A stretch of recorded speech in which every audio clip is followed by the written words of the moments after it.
আসসালামু আলাইকুম ওয়া রাহমাতুল্লাহি ওয়া বারাকাতুহু নাহমাদুহু ওয়া নুসাল্লি আলা রাসূলিহিল কারীম আম্মা বা'দ।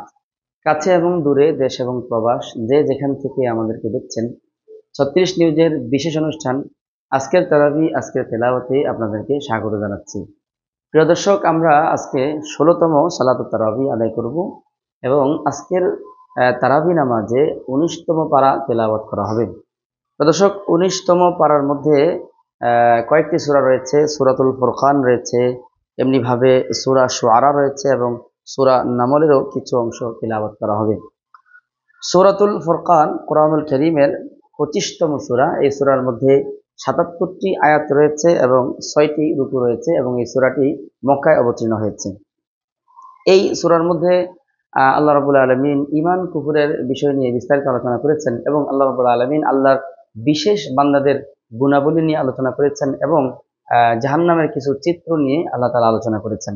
দর্শক, এই সূরার ২৭ নম্বর আয়াতের মধ্যে আল্লাহ রাব্বুল আলামিন দুনিয়াতে অসৎ সঙ্গের কারণে মানুষ যে ক্ষতিগ্রস্ত হয়, খারাপ লোকদের সংস্রবের কারণে মানুষ যে বিপদগ্রস্ত হয়, সেই বিষয়টি স্পষ্ট করে আল্লাহ রাব্বুল আলামিন সূরার ২৭ নম্বর আয়াতের মধ্যে বলেন, ওয়ায়াউমা ইয়া'আদ্দু যালিমু আলা ইয়াদাইহি ইয়াকুলু ইয়া লাইতানি ইত্তাখাযতু মা'আর রাসূলি সাবিলা।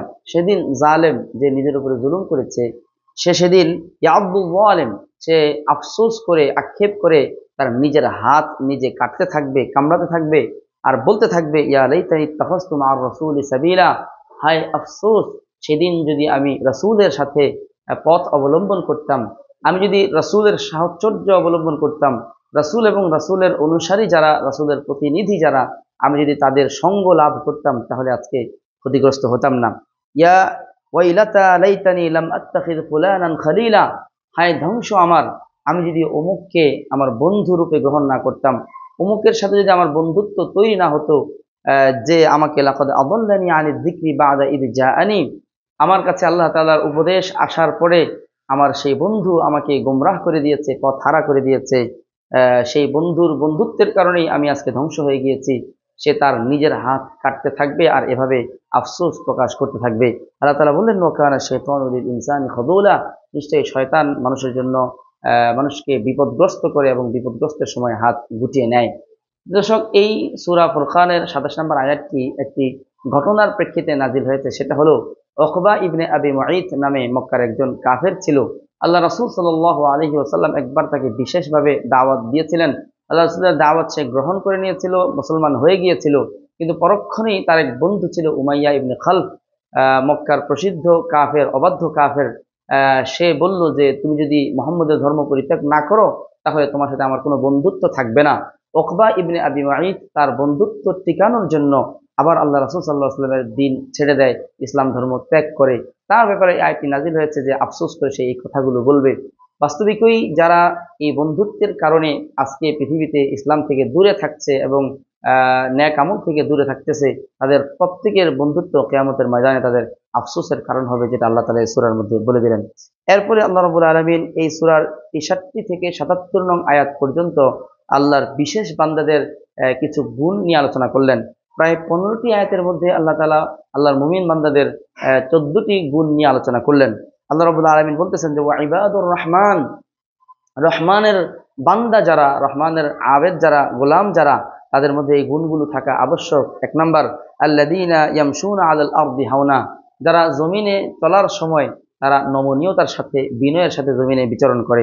২ নাম্বার গুণ, ওয়া ইযা খাতাবাহুমুল জাহিলুনা ক্বালু সালামা, যখন মূর্খরা তাদের সাথে মূর্খতাপূর্ণ আচরণ করে এবং মূর্খতা সুলভ কথা তাদের সাথে বলে, তখন তারা উত্তেজিত না হয়ে বরং তারা শান্তিপূর্ণ কথায় তাদেরকে জবাব দেয় এবং কোমল এবং সহজ ভাষায় তাদেরকে জবাব দেয় এবং তাদেরকে সালাম দিয়ে পাশ কাটিয়ে চলে যায়। এটা হলো আল্লাহর বান্দাদের, ইবাদুর রহমানের ২ নম্বর গুণ।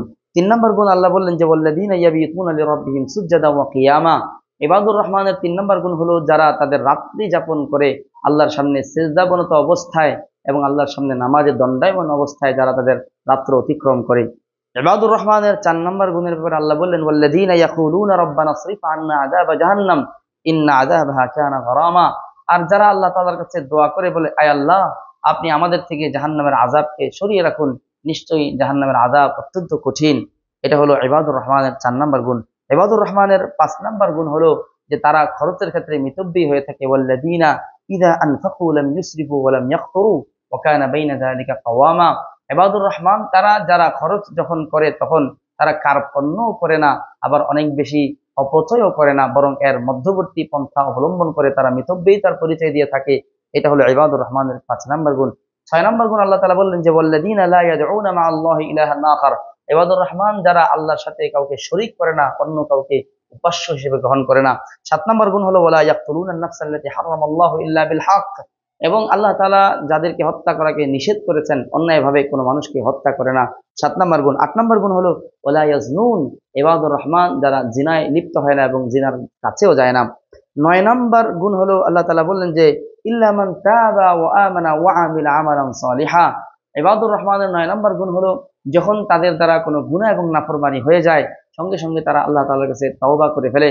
আল্লাহ বললেন যে যারা আল্লাহর কাছে তওবা করে ফাউলাইকা ইউবাদদিলুল্লাহু সাইয়্যাতিহিম হাসানাত। আল্লাহ তাআলা তাদের গুনাহগুলোকে ক্ষমা করে দিবেন এবং গুনাহগুলোকে নেকি দ্বারা বদলে দিবেন। সুবহানাল্লাহ। প্রিয় দর্শক, এরপর আল্লাহ রাব্বুল আলামিন বললেন যে ইবাদুর রহমানের 10 নম্বর গুণ হলো তারা ঈমানের পাশাপাশি নেক আমল দ্বারা তাদের জীবনকে সাজায়, আমল দ্বারা তাদের জীবনকে সুসজ্জিত করে। ইবাদুর রহমানের 11 নম্বর গুণ হলো ওয়াল্লাযীনা লা ইয়াশহাদুনা যুর। যারা কখনো মিথ্যা সাক্ষ্য দেয় না, মিথ্যা কথা বলে না এবং মিথ্যা সাক্ষ্যের সাথে কখনো তারা সম্পৃক্ত হয় না। এটা হলো তাদের 11 নম্বর গুণ। ইবাদুর রহমানের 12 নম্বর গুণ হলো ওয়াইদা মাররু বিল্লাগবি মাররু কিরামা। যখন তাদের সামনে কোনো অনর্থক কাজ, অর্থহীন কাজ চলে তখন তারা এই অর্থহীন কাজকে পাশ কাটিয়ে চলে যায়, অনর্থক কাজে তারা কখনো নিজেদেরকে জড়ায় না। ইবাদুর রহমানের 13 নম্বর গুণ হলো ওয়াল্লাযীনা ইযা যুকিরু বিআয়াতি রাব্বিহিম লাম ইয়াখিরু আলাইহা সুম্মা ওয়া উময়ানা। যখন তাদেরকে বলা হয় যে এটা হলো তোমাদের রবের নির্দেশ, তাদের সামনে যখন কোনো আল্লাহ তাআলার বিধান হিসেবে কোনো কিছুকে তুলে ধরা হয় তখন তারা সেটা নিয়ে যাচাই করে, চিন্তা ভাবনা করে এবং সেটার মধ্যে নিজেদেরকে লিপ্ত করে। এভাবেই না বুঝে সেটার উপর ঝাঁপিয়ে পড়ে না, নির্বোধের মতো, অবুঝের মতো